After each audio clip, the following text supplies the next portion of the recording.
Shalom saudaraku dikasihi Tuhan, berjumpa kembali. Doa dan harapan kami kita semua sehat-sehat dalam perlindungan Tuhan.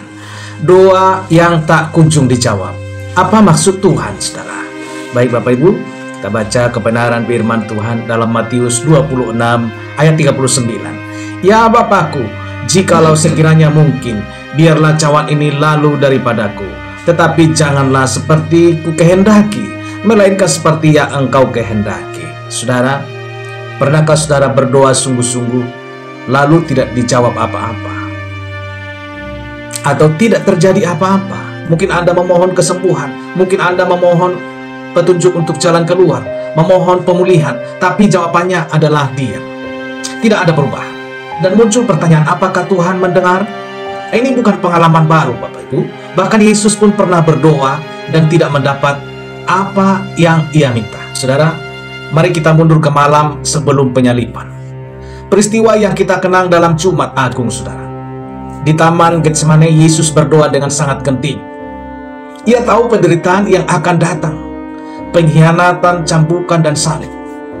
Ia berdoa bukan satu kali, tapi 3 kali agar cawan ini, artinya penderitaan salib, boleh lalu darinya. Namun tidak ada perubahan rencana. Ia tetap disalib. Saudara, dalam sejarah kekristenan, Getsemane menjadi simbol pertemuan antara kemanusiaan dan kehendak ilahi. Disitulah kita melihat bahwa Yesus benar-benar manusia. Ia takut, ia gelisah. Bahkan dalam Injil Lukas diceritakan bahwa peluhnya menjadi seperti darah dalam Lukas 22 ayat 44. Sebuah kondisi medis yang disebut dengan hematidrosis, yang terjadi saat seseorang mengalami stres yang ekstrim. Saudara, namun justru di situ pula kita belajar bahwa tidak semua doa dijawab dengan iya, bahkan oleh Bapa sendiri kepada anaknya. Mengapa, saudara? Karena ada rencana yang lebih besar.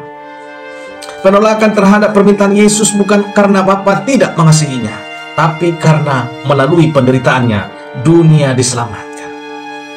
Salib bukan kegagalan. Salib bukan kegagalan jawaban doa. Salib adalah cara Tuhan menjawab masalah dosa dengan kasih yang tidak masuk akal.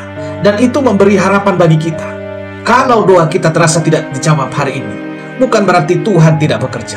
Bisa jadi justru lewat penderitaan itu, Tuhan sedang menyiapkan sesuatu yang kekal. Haleluya. Saudara, secara historis, penyaliban adalah metode hukuman paling brutal dalam kekaisaran Romawi. Yesus tidak hanya dipaku, ia dipermalukan di depan umum, saudara.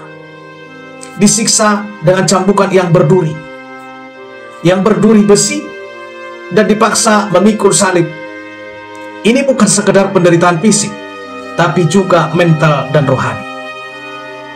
Saat Yesus berseru di kayu salib, "Allahku, Allahku, mengapa engkau meninggalkan aku?" dalam Matius 27 ayat 46, itu adalah kutipan dari Mazmur 22, sebuah nubuatan yang menggambarkan penderitaan Yesus. Tapi semua itu juga nyata, saudara. Yesus benar-benar merasa ditinggalkan. Ia mengalami apa yang sering kita rasakan ketika doa kita tidak kunjung dijawab. Kesunyian dari langit, saudara. Namun justru disitulah kekuatan Injil. Di dalam keheningan Getsemane dan seruan salib, Yesus tetap taat. Ia menunjukkan bahwa iman bukan berarti semua keinginan kita dikabulkan. Haleluya. Tapi kita tetap mempercayai kehendak Bapa sekalipun jalannya penuh darah. Hari ini, saudara, kalau Anda merasa doa-doa Anda seakan-akan tidak dijawab oleh Tuhan, doa Anda seakan-akan ditolak, ingat, Tuhan Yesus pernah di sana. Ia tahu rasanya, tapi ia tetap berjalan menuju salib karena ia percaya pada Bapanya. Dan dari ketaatan itu, keselamatan datang. Saudara, mungkin doa yang kamu panjatkan, yang Anda panjatkan, yang kita panjatkan sekarang bukan tentang kenyamanan Anda, tapi tentang pembentukan jiwa. Saudara, Jumat Agung mengajarkan kita, ketika doa tidak dijawab seperti yang kita harapkan, bukan berarti Tuhan tidak bekerja. Bisa jadi Dia sedang menjawab dengan cara yang jauh lebih besar. Nah, Bapak Ibu, pertanyaannya, beranikah kita tetap percaya di tengah keheningan? Beranikah kita tetap percaya walaupun belum kunjung jawaban doa kita?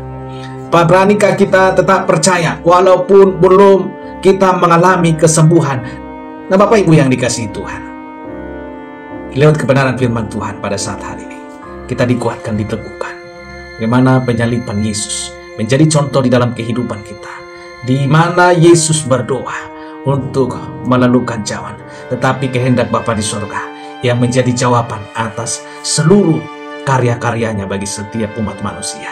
Tuhan Yesus memberkati. Bapak Ibu, bisa saja Tuhan berkarya lewat kehidupan kita.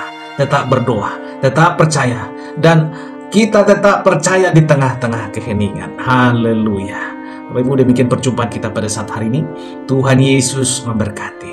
Dan damai sejahtera Allah menyertai setiap kita dimanapun berada. Haleluya. Amin.